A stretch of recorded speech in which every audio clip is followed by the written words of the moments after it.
ஆகவே 4ஆம் நாள் நாம் புதன் 4 என்று போட்டுக்கொள்வோம். முதல்ல புதன் 4. சனி வரையும் முன்னோக்கி போவோம். புதன் 4, வியாழன் 5, வெள்ளி 6, சனி 7. ஆகவே சனிக்கிழமை தான் கேட்கிறாங்க. அப்ப முதலாவது சனிக்கிழமை 7ஆம் தேதி. முதலாவது சனி 7ஆம் தேதி. அதோட 7 கூட்டுங்க.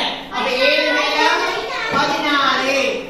14 7 கூட்டுங்க 23. 7 கூட்டுங்க 28.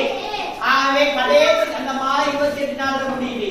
சாதாரண வருடம் சொல்ல 28ல முடியுது. ஆகவே அந்த கடைசி நாள் 28 சனி. 1 நாள் உண்டோ